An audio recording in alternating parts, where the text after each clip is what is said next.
بسم الله الرحمن الرحيم. نحمده ونصلي ونسلم على رسولنا الكريم أما بعد.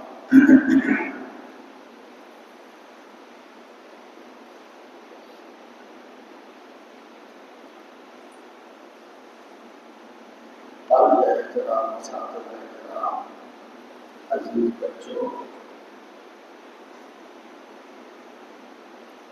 مدارس اسلامیہ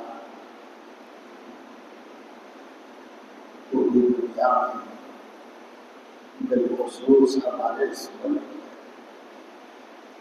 سرمایہ ملت ہے.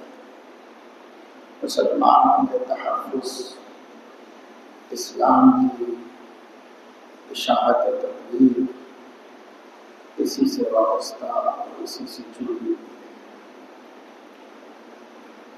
بہت کام ہیں دین کے اور سب کام ضروری اور اچھے ہیں، لیکن مدارس کے کام کی بہت زیادہ ہے. ہمارے حضرت محی السنہ رحمہ اللہ سے اگر کوئی پوچھتا کہ دین کے مختلف کاموں میں زیادہ اہم اور زیادہ ضروری کام کیا ہے، وہ فوراً سے یہ سوال کرتے تھے کہ آپ کے چہرے پر ناک کی زیادہ اہمیت ہے یا آنکھ کی زیادہ اہمیت ہے، منہ کی زیادہ اہمیت ہے، کان کی زیادہ ہے؟ سب کی اہمیت ہے اور سب ضروری ہے. اسی طرح دین کے مختلف شعبے، تعلیم، تبلیغ اور تزکیہ سبھی اپنی جگہ پر ضروری ہے، لیکن اپنے بنیادی کردار اور بنیادی اہمیت کے اعتبار سے آپ دیکھیں تو سب دینی کاموں کو زندگی اور تابندگی ملتی ہے مدارس دینیہ کے وجود سے. یہیں سے سب کام وجود میں آتے ہیں. یہ حقیقت ہے اور جتنا غور کریں گے اتنا آپ کو سمجھ میں. فقیہ اعظم حضرت مفتی محمد شفیع صاحب رحمۃ اللہ علیہ جو کبھی دارالعلوم دیوبند کے مدرس اور مفتی بھی تھے، حکیم الامت حضرت تھانوی رحمہ اللہ کی خاص تربیت یافتہ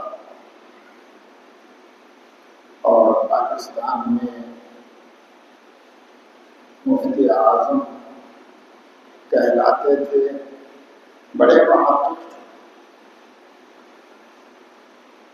ان کے بارے میں علامہ زاہد الکوثری رحمہ اللہ نے فرمایا تھا کہ یہ فقیہ النفس ہے، یعنی فطری طور پر فقیہ.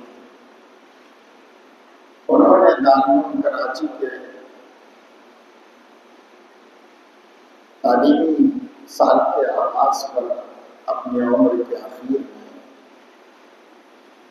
اساتذہ طلباء سے خطاب کرتے ہوئے فرمایا تھا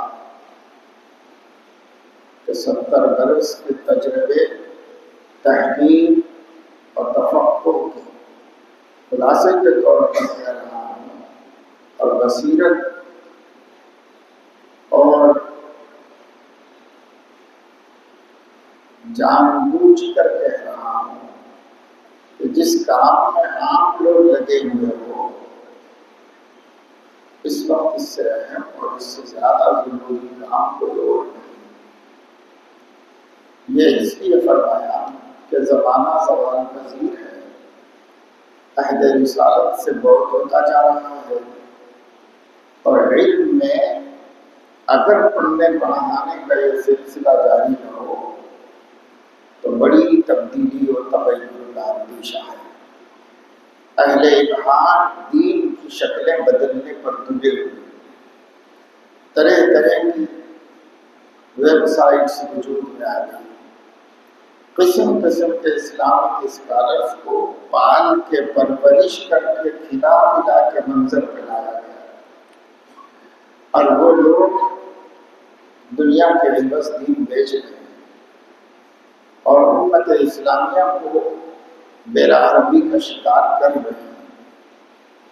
اگر یہ ہمارا پڑھنا پڑھانا، کتاب و سنت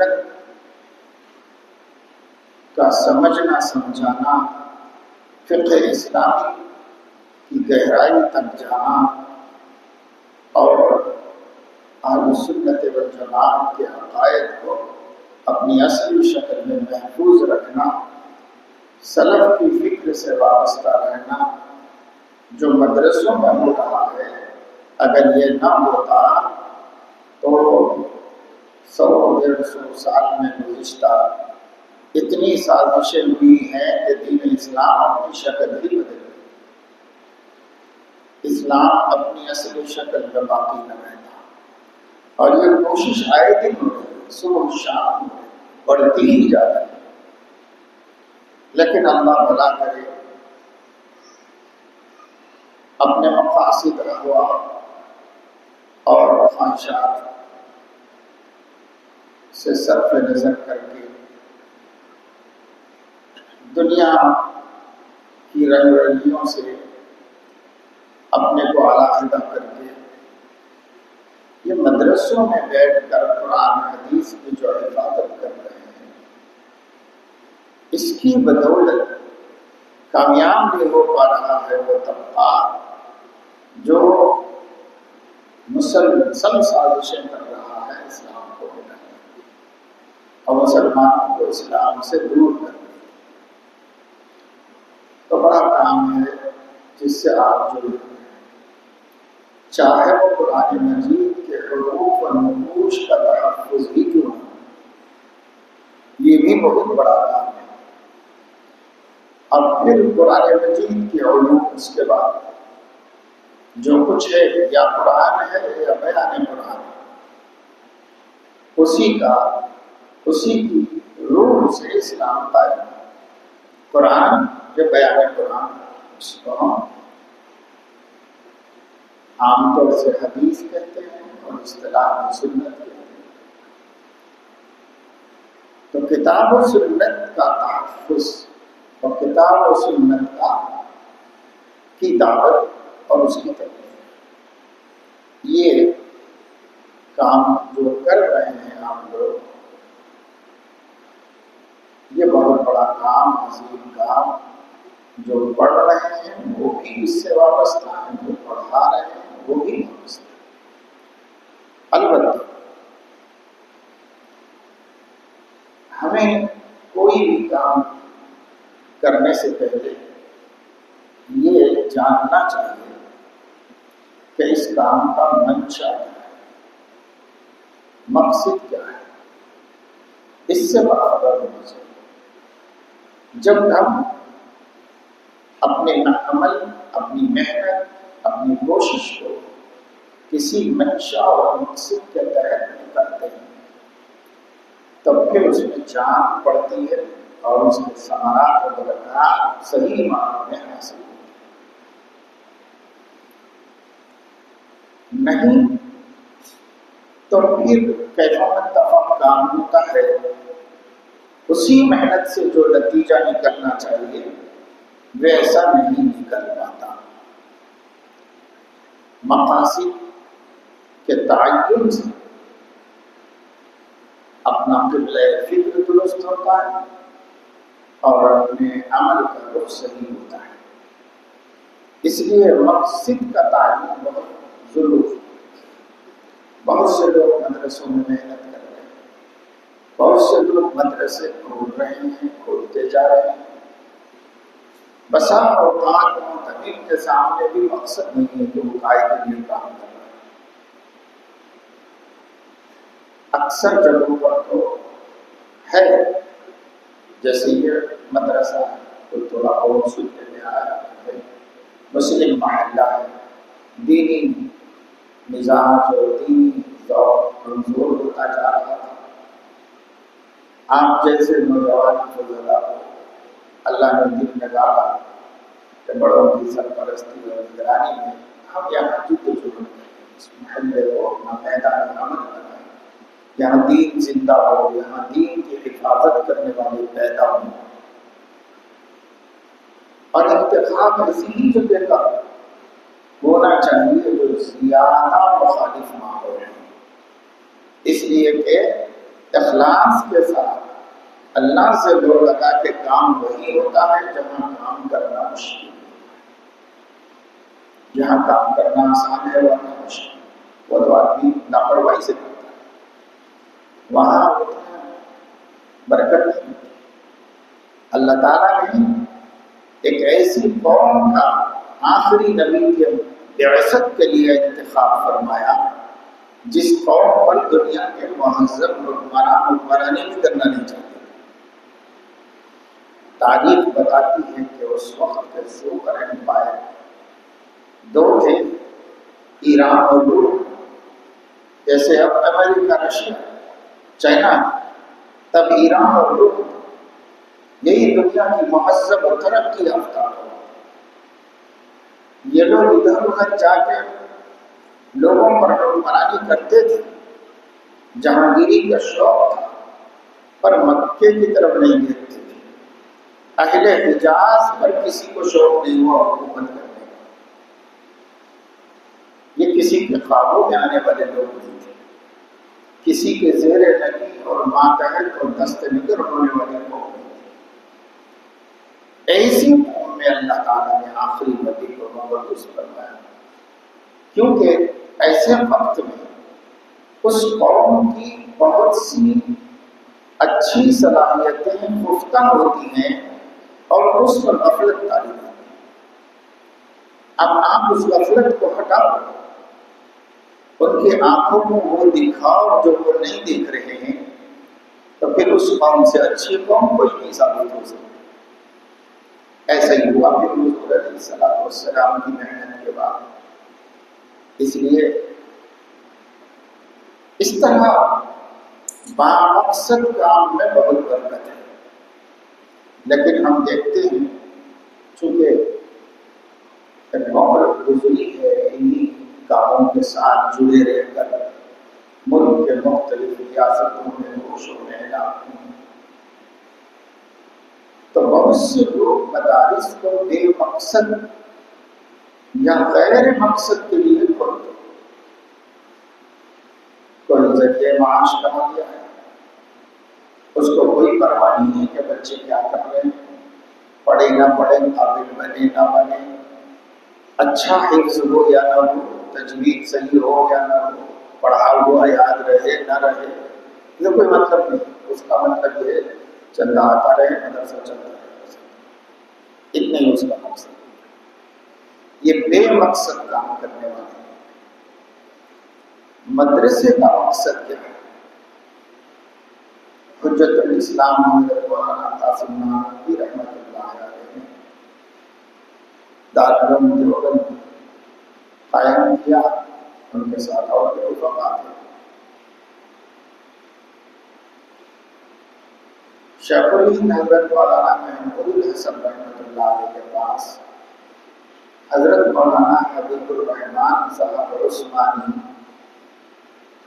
پہلے محتمل، انہوں نے مولانا مناظر حسن گیلانی سے کہا کہ جاؤ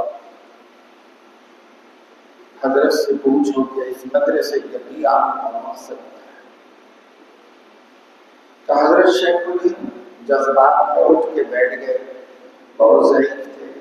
حضرت شیخ الہند نے فرمایا کہ استاذ نے یہ مدرسہ ایک درسگاہ پڑھنے پڑھانے کے طور پر نہیں قائم کیا تھا، بلکہ استاد کے اس مدرسے کا قیام کا مقصد ہندوستانی مسلمانوں کے دین ایمان کا تحفظ، اسلام اور مسلمان دونوں کی بقا، یہ اس کا مقصد کہ اسلام بھی ملک میں باقی رہے اور اسلام کو ماننے والے بھی باقی رہیں۔ مسلمانوں سے اسلام کا، اسلام سے مسلمانوں کا بنیادی اور گہرا رشتہ ہے۔ مسلمان نہیں ہوں گے تو بھی اسلام باقی رہے گا، کسی کو بھی مسلمان بنا دے گا، لیکن اسلام نہیں ہوگا تو مسلمان باقی نہیں رہے گا۔ اس لیے اسلام اور مسلمانوں کے تحفظ کے واسطے مدارس کا قیام، ہر بعد والا مدرسہ اسی مدرسے کی نقل ہے، اس کا عکس زمین ہے، جتنا اچھا عکس ہے اتنا اچھا۔ اس لیے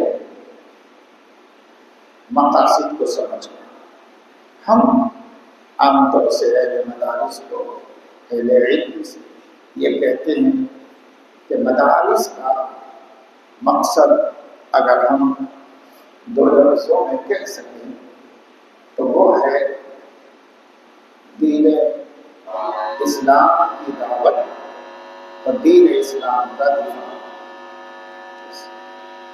یہ دو بنیادی اس کے مقاصد، اسلام کی دعوت اور اسلام کا دفاع۔ دعوت تو آپ سمجھتے ہیں، اسلام کی طرف بلانا، اسلام پر عمل کرانا، دعوت الی الایمان ہو یا دعوت الی اعمال الایمان ہو، دونوں دعوت ہیں اور دونوں مقصود ہیں۔ پیغمبر دونوں کام کرتے رہے ہیں، حضور علیہ الصلاۃ والسلام بھی یہ دونوں کام کرتے ہیں، دعوت الی الایمان، دعوت الی اعمال الایمان۔ یہ دونوں چیزیں ہمارا مقصد ہے کہ ایسے لوگوں کو تیار کیا جائے جو داعی اسلام ہو، اور دوسری چیز یہ ہے کہ ایسے لوگوں کو تیار کیا جائے جو دافع اسلام ہو، اسلام کا دفاع کر سکتے ہو۔ یعنی اگر اسلام پر خارج سے کوئی حملہ ہو اور اسلام کو بدنام کرنے کی کوشش کی جائے، متاثر کرنے کی کوشش کی جائے اسلام کے نام پر یا اسلام کے مد مقابل ہو کر، تو یہ جو مدرسے کا پڑھا ہوا ہے، عالم دین ہے، اس کا کام ہوگا کہ اسلام پر سے اس گرد و غبار کو ہٹائے اور اسلام کے چہرے کو اسی طرح منقع اور نکھرا اور ستھرا رکھے۔ لوگ ڈالتے رہیں گے کیچڑ، آنکھ کو ہٹا کے پھینکتے رہنا پڑے گا، لوگ اڑاتے رہیں گے گرد، آنکھ کو جھٹک کے صاف کرتے رہنا پڑے گا۔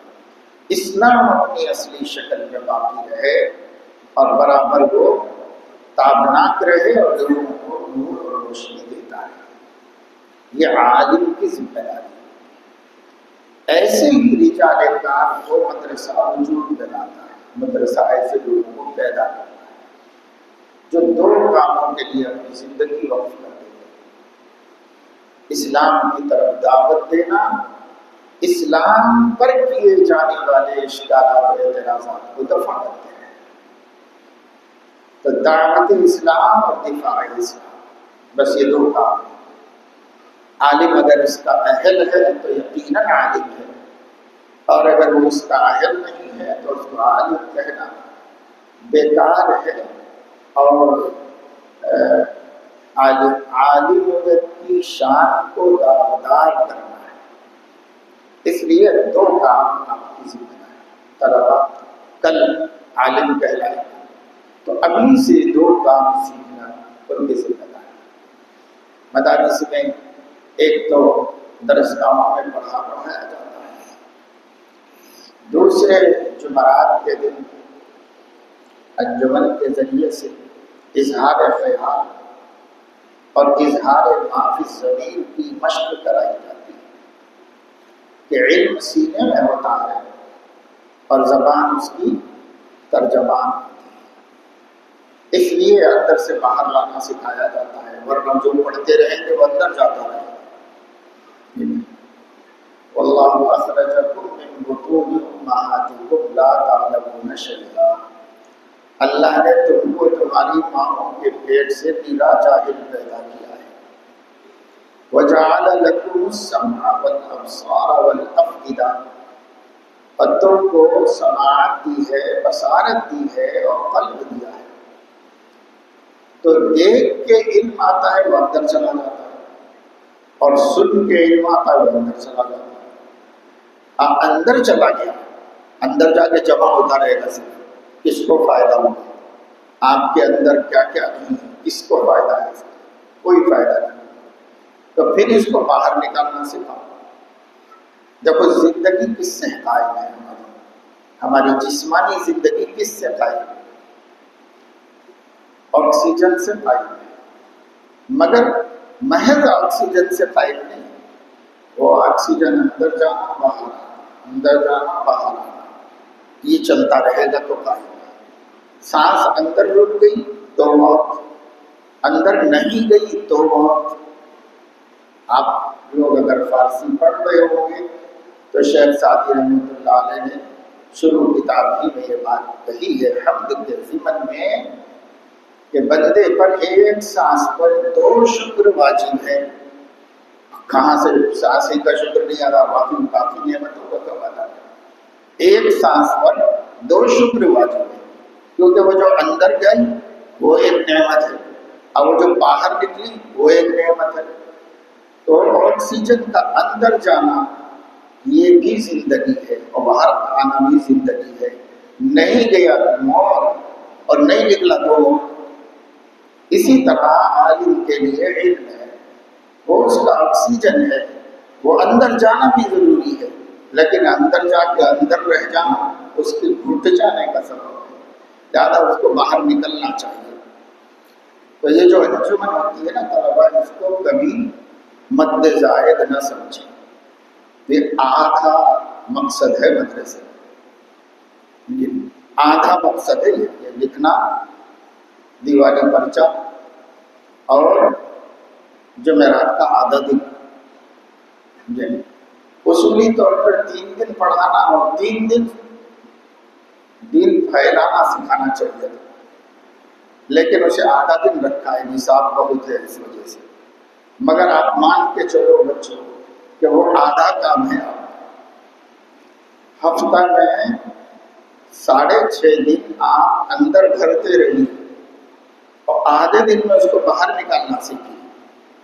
کیونکہ آپ کو باہر نکل کے علم باہر نکالنا ہے، چھپا کے رکھنا نہیں. دعوت آپ کی ذمہ داری، دعوت دیں گے تو دین امت تک پہنچے گا، نہیں تو کیسے پہنچے گا.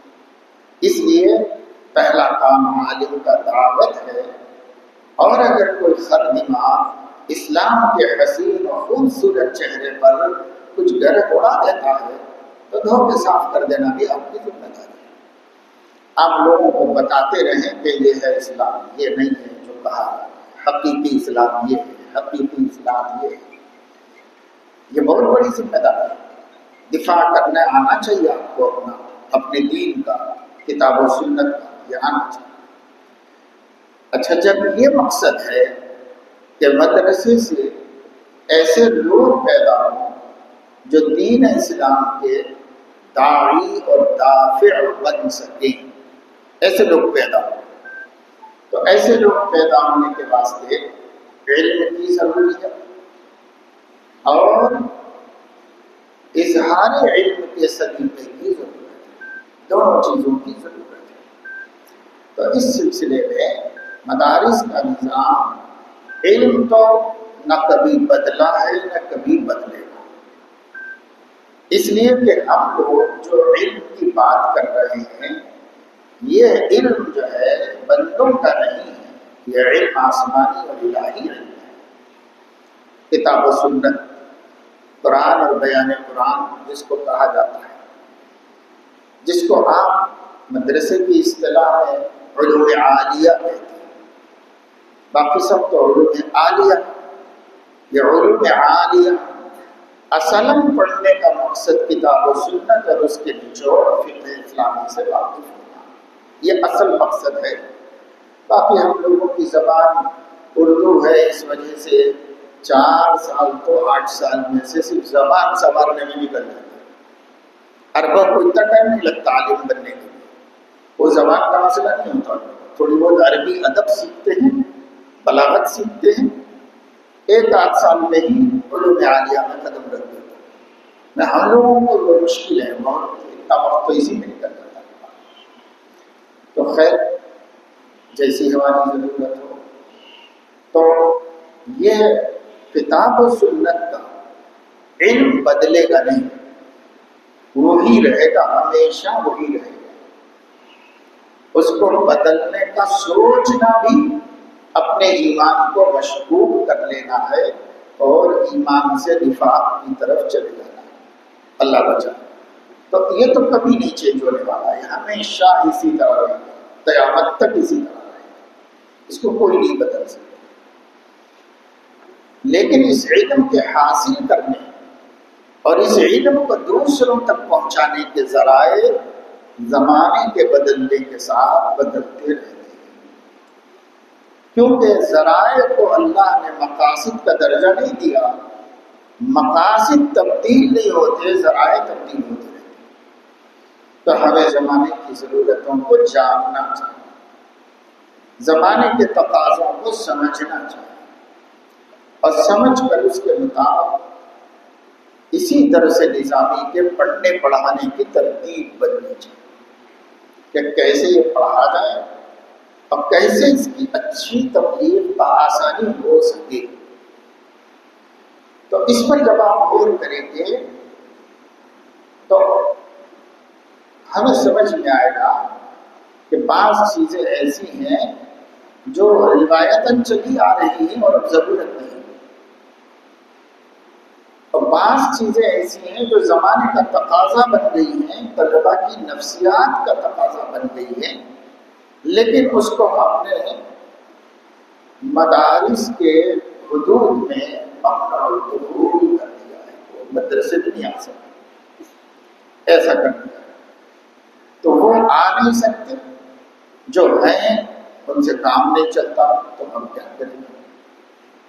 تو ایسا کسی کے گھر میں بھی نہیں ہو رہا ہے کہ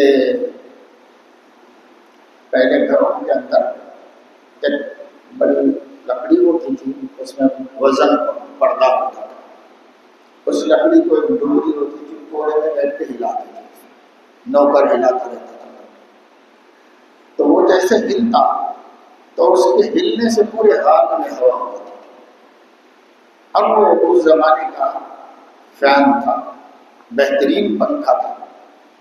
ہم نے بھی حضرت محی السنہ رحمہ اللہ کے گھر میں دفتر میں بیٹھ کر ایک عرصے تک یہ کام کیا، کولر میں بیٹھ کے ہلاتے تھے، اور جتنے لوگ آرام سے بیٹھتے تھے سب کو ہوا لگتی تھی، اس سے اچھی ہوتی تھی ہوا۔ لیکن پھر یہ خیالات ہیں، تو کیا ہماری وہ روایت کو ہم نے قائم رکھا؟ وہ روایت ہم نے سوچا کہ اب یہ پیچھے چلی گئی، اب یہ خرید ڈالا۔ خود ہمارے زمانے میں حضرت کے گھر میں، دفتر میں، مدرسے میں، مسجد میں بمبئی سے پرانے پنکھے، الیکٹرک پنکھے منگا کے لگائے گئے تھے، بہت بھاری وزنی ہوتی تھی، دیکھ کر ڈر لگتا ہے، گرے گا تو مر ہی جائے گا، ایسے بھاری بھاری۔ پھر وہ بدل رہے ہیں، آپ بھی بدل رہے ہیں، بدلتے جا رہے ہیں، آپ بدلتے جا رہے ہیں۔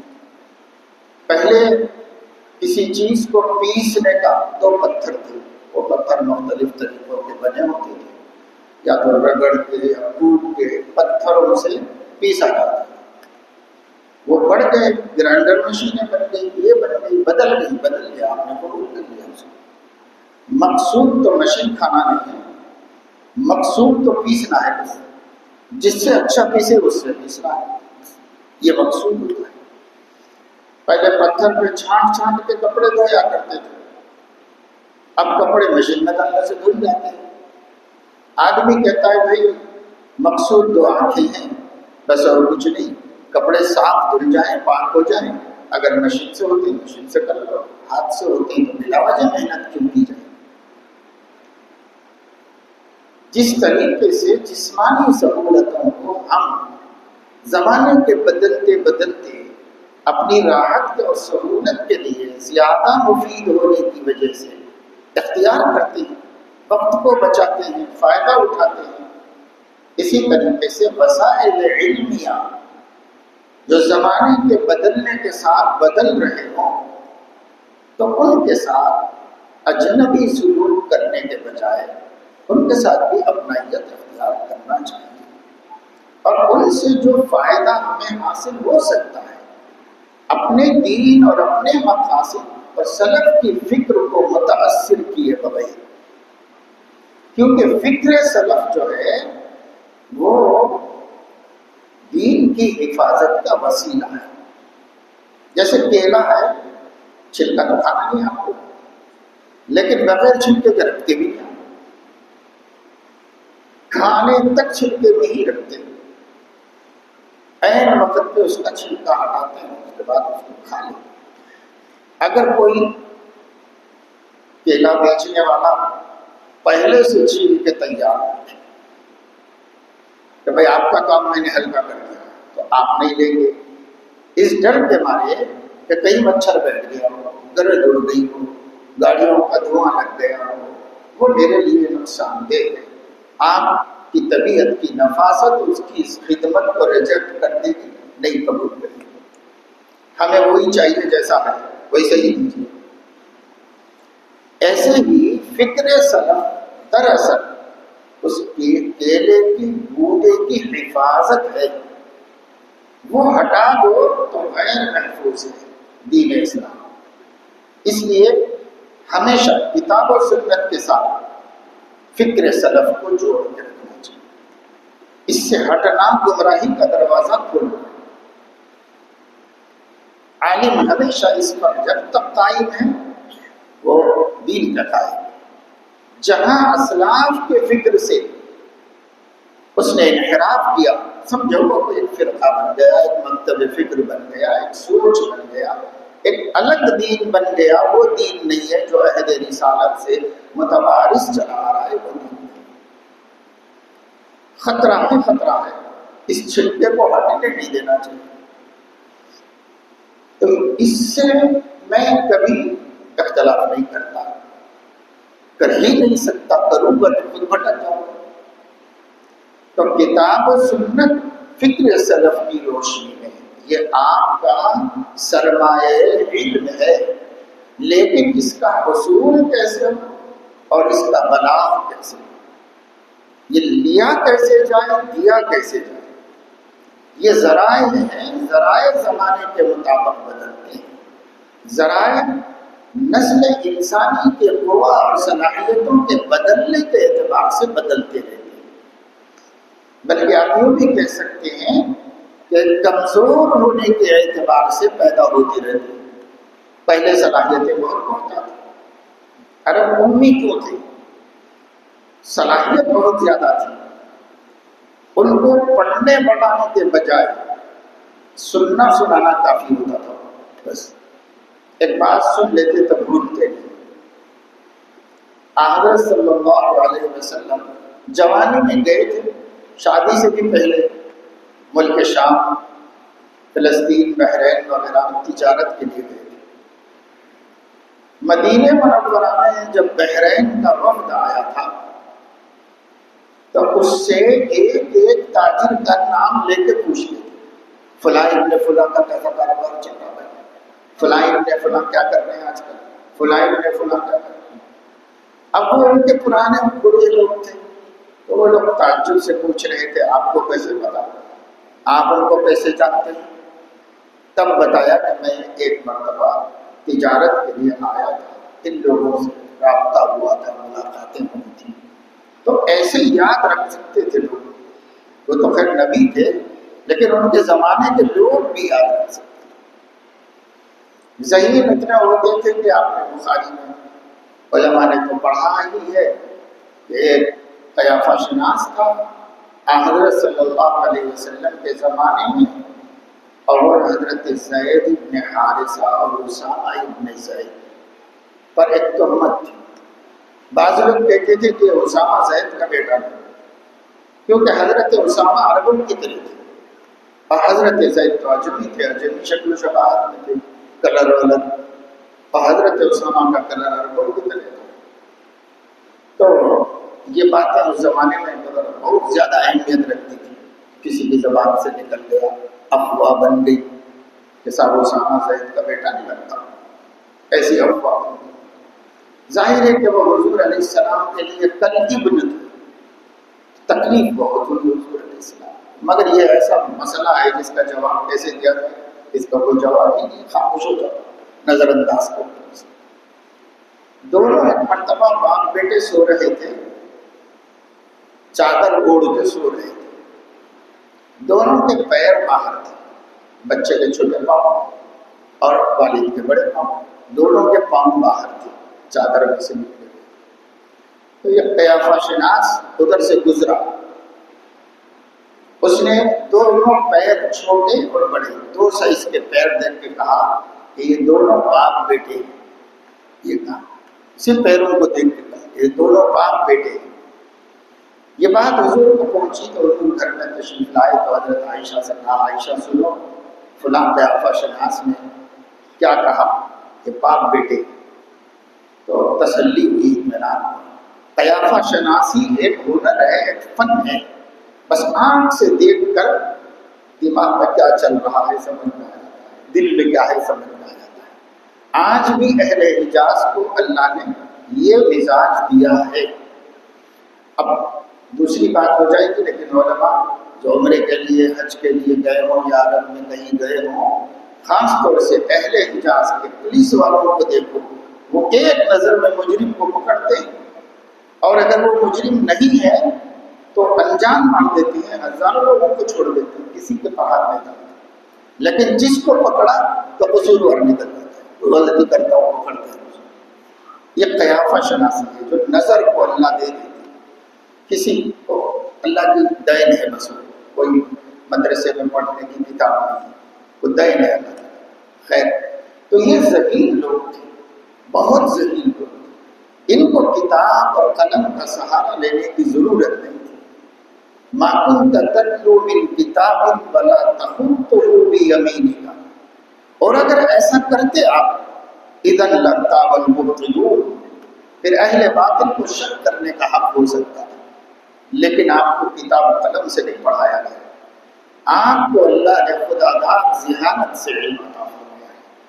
اس لیے اللہ تعالیٰ ایک زمانے میں ایسا تھا، ایک باندی، مکے میں مشاعرے ہمیشہ ہوتے تھے، شریف عورت اس زمانے میں بھی باہر نہیں نکلتی تھی، تو باندی کو بھیجتی تھی، جاؤ مشاعرے میں، ذوق تھا عربیت کا بہت۔ تو ایک باندی حرم کے کسی مشاعرے میں شریک ہوتی اور شاعر کاغذ قلم لے کے رات تمام کھجا کے غزل نہیں بناتے تھے، شاعر فی البدیع ہوتے تھے۔ اب شاعر آیا بیٹھا، اشعار بولتا جا رہا، 100 200 300 400 500 900 شعر ہو گئے، اور 900 شعر سن کر صبح میں یہ باندی اپنے ملکہ کے پاس جا کر اسی ترتیب سے 900 سناتی تھی، ایک دفعہ سن لی۔ ابھی ہم لوگ قرآن رٹنے کتنا ٹائم ہوتا ہے، پورا مغرب سے عشاء تک یاد ہی کرتے رہتے، تب بھی یاد نہیں ہو پاتا ایک صفحہ۔ 1000 اشعار ایک دفعہ سن کے اسی ترتیب سے سنا۔ یہ تو ذہانت کسی دور کا وسیلہ تھا، علم کا، پھر پڑھنا لکھنا وسیلہ بنا، پھر اس کے بعد اور وسائل آئے، پھر پڑھنے لکھنے کے اور وسائل آئے۔ اس زمانے میں دین کے علم کو حاصل کرنے کے لیے سب سے بڑی اور بنیادی ضرورت عربی ہے، لیکن عربی سیکھنے کے لیے وسائل جدیدہ کا انتخاب کیا جائے تو ٹائم بھی بچے گا اور پختگی بھی آئے گی اس کے۔ بعض بچے بغیر، بعض بچے ڈل ہے، بعض بچے ذہین۔ ہر کلاس میں 3 قسم کے بچے ہوتے ہیں، 3 قسم کے بچوں کی کیٹیگری کر لینا۔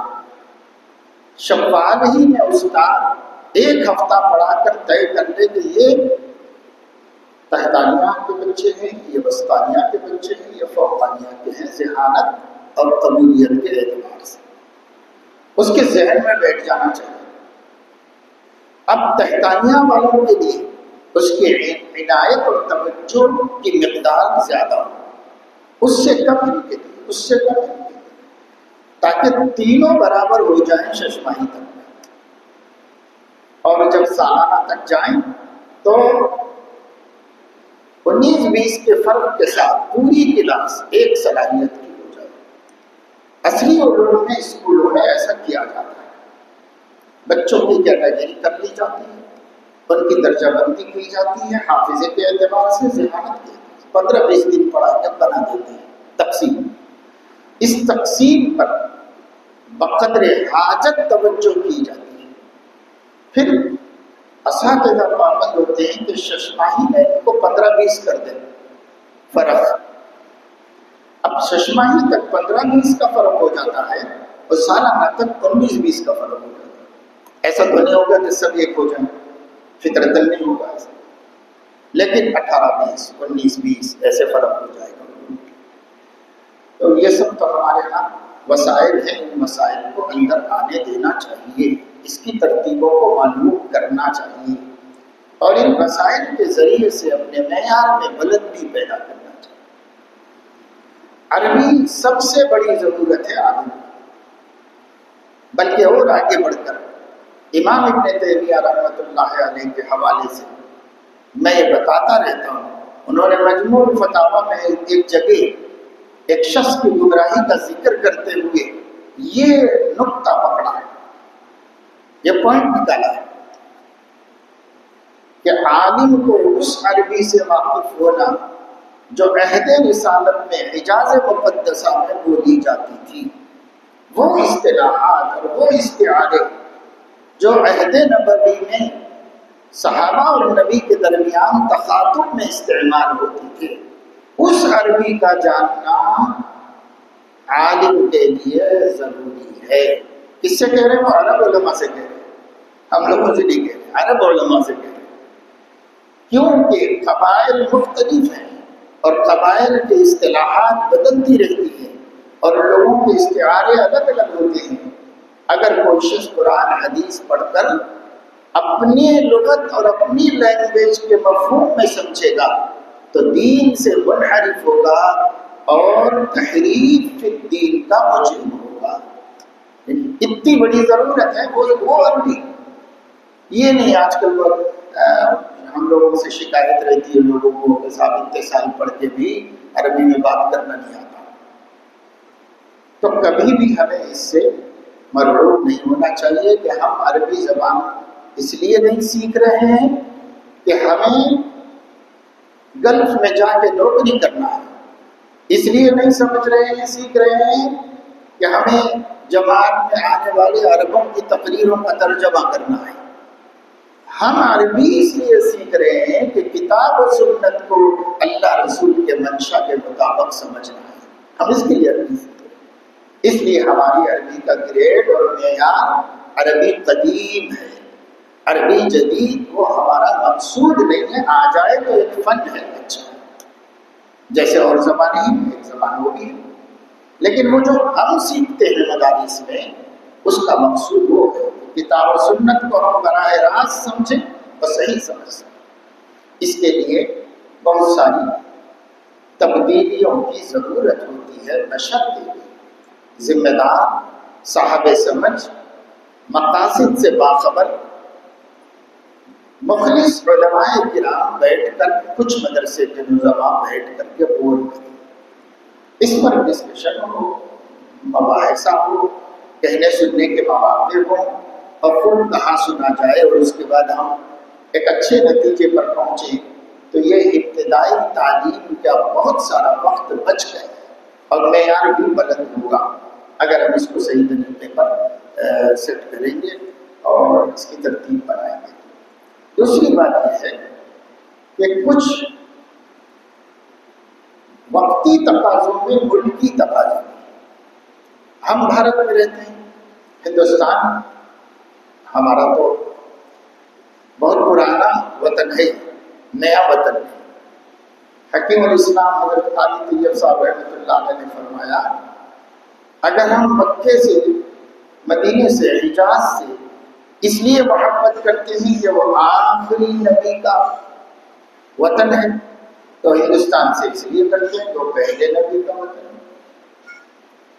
اس سے اس لیے محبت کرتے ہیں کہ وہاں آخری وحی آئی ہے تو ہندوستان سے اس لیے کہ یہاں پہلی وحی آئی ہے. اس سے اس لیے کہ وہاں پر آخری نبی نے عبادت کی ہے تو اس لیے کہ پہلے نبی نے اس زمین پر عبادت کی، نماز پڑھی ہے، سفر حج کیا ہے یہاں سے اور سب کچھ. تو ہم کسی ملک کے ہیں، اسی ملک میں رہتے ہیں، اس ملک سے ہمارا لگاؤ فطری ہے. ہم کو باہر سے آیا ہوا کہنے والے وہ نہ تو علم کرتے ہیں نہ تاریخ سے واقف ہیں، اس لیے وہ جاہل بولتے ہوں گے. ہم باہر سے آئے ہوئے ہیں، ہمارا تو کھینچاؤ یہاں پر آسمانی علوم، آسمانی نور، آسمانی ہدایت کی وجہ سے، اس لیے بسے بعد میں آ کر کے، لیکن رشتہ بہت پرانا سب سے قدیم ہے. تو اس وجہ سے رہنا یہیں پر ہے. ہم کہاں چلے جائیں گے 25 کروڑ؟ ہم اسی زمین میں رہنے والے ہیں. ہم کو کوئی مار کے ختم بھی نہیں کر سکتا، نکال کے بھگا بھی نہیں سکتا. یہاں رہنا تو یہی ہے. اور یہاں رہنا ہے تو کیا نعوذ باللہ دین بدل کے رہنا ہے؟ نہیں، اپنے ہی عقیدے پر رہنا ہے، اپنے ہی دین پر رہنا ہے. اور اگر اپنے عقیدے، اپنے دین، اپنے نبی کے سنت پر رہنا ہے تو پھر اس کے واسطے علماء اور عوام رابطہ بہت مضبوط ہونا ہے. اور اس رابطے کو مضبوط رکھنے کے واسطے ہمیں ایک تو وہ پہلی بات جو میں نے شروع سے بتایا کہ اپنی تیاری ایسی ہونی چاہیے کہ زمانے کے لوگوں کو ہدایت دے سکے اور زمانے کے بے ایمانوں کو اسلام کے بارے میں صحیح بات بتا سکے، صحیح تعارف کرا سکے. اس کے لیے جتنے وسائل کی ضرورت ہے مدرسے میں ملنے چاہیے طالب علموں کو. یہ وسائل موضوع بہت تفصیلی ہے اور آپ بچوں کو آیا چند اساتذہ کے سمجھنے کا نہیں ہے، بلکہ سب مل کے ذمہ داران مدارس سمجھیں تو وہ لمبا موضوع ہے اور ضروری موضوع ہے. بعد دفعہ اساتذہ کی سمجھ میں بھی آ جاتا ہے تو انتظام تو ان کے ہاتھ میں نہیں، سمجھ کے کیا کریں. وہ تو جو جیسا انتظام ہوگا اس کے پابند ہوں گے وہ. اس لیے نظمائے مدارس کو بیٹھنے اور سمجھنے اور کمیٹیوں کو بیٹھنے اور سمجھنے کی اس سلسلے میں ضرورت ہوتی ہے. تعلق جو کوشش بھی کر رہا ہے، رابطہ مدارس کا بھی اجلاس بھی ہونے والا ہے. ماضی میں بھی ہوا تھا، 2 مرتبہ ہوا تھا، کافی اس پہ محنت بھی ہوئی. میں بھی اس کا ممبر تھا مگر وہ کھٹائی میں پڑ گیا تھا. پھر ایک مرتبہ اس ایجنڈے پر دعوت نامہ آیا ہے کہ مدارس میں اصلی نظام تعلیم کے لیے کیا کیا جائے، کیسے کیا جائے، کیا نصاب ہو، کیا نظام ہو. ایسے بات ہوتی رہی. پہلے چلی تھی، قریب تک آ گئی تھی، ترتیب نقشہ بننے کے قریب آ گیا تھا. لاکھ میں اس سے متصل فوراً کئی نشستیں ہونے والی اور اس نتیجے میں پہنچ گئے تھے. پھر دارالعلوم دیوبند سے یہ اعلان ہوا تھا کہ دارالعلوم چاہتا ہے کہ تمام دینی مدارس میں عصری تعلیم ہو. اور یہ تجویز لیک بھی ہو گئی، پاس بھی ہو گئی، اخبارات میں بھی آ گئی. پھر اس کے 2 ہی سالوں کے بعد یہ تجویز سامنے آ گئی کہ دارالعلوم چاہتا ہے کہ مدارس دینیہ میں عصری تعلیم کو زہر قاتل سمجھیں اور اس کو آنے نہ دیں اس کے اندر. تو پھر یہ بھی چل گیا، اخبارات میں آ گیا، میڈیا میں آ گیا. اب پھر ایک مرتبہ کوشش ہو رہی ہے، ابھی میٹنگ ہے اگلے مہینے میں، بلکہ اسی مہینے کہ کیسے لایا جائے، کہاں تک لایا جائے. دارالعلوم یہ کہتا ہے کہ ہمارے یہاں تو عصری تعلیم شروع سے، میرے پوچھنے پر حضرت مولانا ارشد صاحب دامت برکاتہ نے ہاؤس میں فرمایا، پورے اجلاس میں فرمایا، ہمارے یہاں تو شروع سے ہم 10ویں تک پڑھاتے ہیں دارالعلوم میں، اس کے بعد ہی آدمیت کی تعلیم ہوتی ہے. تو پھر کسی نے پوچھا کہ دارالعلوم میں ہے، ہم لوگ پڑھے ہیں تو ہم لوگوں کو بھی نہیں معلوم، تو کہاں ہیں؟ تو حضرت نے فرمایا فلاں سیکشن ہے، ابھی بھی 250 بچے پڑھ رہے ہیں، ابھی بھی 250 بچے پڑھ رہے ہیں جن کو 10ویں تک پڑھانے کا ہمارے پاس انتظام ہے. پھر ہم نے مظاہر کا نصاب دیکھا تو مظاہر میں بھی پرائمری تعلیم نصاب میں شامل ہے. اگرچہ کہ بڑے مدرسوں کا حال یہ ہے کہ وہاں چھوٹے بچے آتے نہیں نا، ابتدائی بہت کم آتے ہیں، باہر سے پڑھ کے آ کے ڈائریکٹ دارالعلوم میں شامل ہو جاتے ہیں. تو اس لیے سب کو پتہ نہیں ہے، ورنہ ان کے نصاب میں پرائمری قدیم زمانے سے. حضرت مولانا خلیل احمد صاحب کبیر رحمۃ اللہ علیہ نے تو مظاہر میں سنسکرت پڑھانے کا پابند کیا، ہر عالم کو سنسکرت پڑھائی جائے۔ پتہ چلا کہ کوئی مسلم ٹیچر نہیں مل رہا ہے، ایک برہمن ہے اس کو آتا ہے پڑھانا، تو فرمایا فی الحال اس کا تقرر کر لیا جائے اور بعد میں پھر ہمارے علماء پڑھا دیں گے۔ وقت کی ضرورت کے حساب سے کہا، وہ اس لیے کرایا کہ اس وقت ہندو مسلم مناظرے ہو رہے تھے، ہندوازم اور اسلام کے بارے، ان مناظروں کے لیے ہمیں ہندو کتابوں کا جاننا ضروری تھا عالم کو، تو جاننے کے لیے زبان وہ تھی تو اس زبان کو سیکھا۔ تو یہ زبان کوئی بھی اجنبی نہیں ہے، سب کو اللہ نے بنایا ہے۔ اختلاف و السنہ اللہ تعالیٰ کی قدرت کی نشانیوں میں سے، ہمیں جس زبان کی ضرورت ہے وہ زبان سیکھنا۔ تو اب حکومت ہند ایک نیا نظام تعلیم لائی ہے۔ یہ نیا نظام تعلیم نہیں ہے، یہ 70 برس سے RSS کی شاخاؤں میں جو تجربہ کیا گیا ہے اور اس طویل تجربے میں جو فائدے، خوبیاں اور کمال حاصل کیا گیا ہے ان کے مقاصد کے اعتبار سے، اس کو BJP کے ذریعے سے RSS نے 2022 عیسوی میں ملک کا نیا نظام تعلیم بنا دیا۔ یہ RSS کا اپنا نظام تعلیم ہے جو ہندوستان کی 7 لاکھ شاخاؤں میں 70 برس تک تجربہ کیا گیا۔ اس کا ایک مقصد جید آدمی کو عالم بنانا ہے، گریجویٹ بنانا ہے، بہترین KG سے لے کے PG تک، پوسٹ گریجویشن تک سب انہوں نے بہترین نصاب بنایا ہے۔ نصاب پر انگلی نہیں اٹھایا جاتی، اتنا بہترین نصاب ہے، لیکن اس کا ان کا دوسرا مقصد اس نصاب کے پڑھنے والوں کو اسلام اور مسلمانوں سے متنفر کرنا ہے۔ اس میں بھی انہوں نے کمال کا تجربہ کر لیا ہے۔ اب وہی نصاب ہندوستان کے تمام مدارس میں داخل کرنا۔ تمام مدارس میں ایک تو بچے آسانی سے پڑھیں گے، ملک کے جو ماہرین تعلیم ہیں وہ تعلیمی نقطۂ نظر سے بڑی تعریف کر رہے ہیں، اس کی مخالفت نہیں کی جاتی، تعلیمی نقطۂ نظر سے اچھا ہے، لیکن جو علماء کرام ہیں وہ ان کے اس نظریاتی نقطۂ نظر سے مسلم بچوں کے لیے ڈر رہے ہیں، خوف زدہ ہیں کہ کل کیا ہوگا اگر یہی نظام تعلیم رہے گا۔ تو اس کے حساب سے ہر ہندوستانی کو کم از کم 12ویں درجے تک پڑھا ہوا ہونا چاہیے اسکول ایجوکیشن کے اعتبار سے۔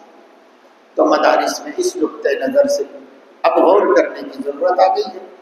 آپ نہیں بھی کریں گے تو کرنا پڑے گا، اور اگر اسی طرح چلتے رہیں گے تو پھر یہ مدرسے کی ہماری مذہبی سرگرمیاں بھی متاثر ہو جائیں گی، کیونکہ قانون ہے، مسلمان بھی پابند ہے، غیر مسلم بھی پابند ہے قانون۔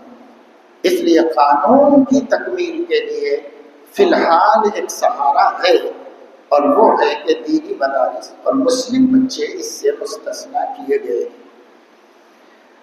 لیکن یہ حکومت مضبوط ہوئی تو اس استثناء کو ختم کرانا چاہتی ہے اور ہمارے بچوں کو بھی اس کا پابند کر دینا چاہتی ہے۔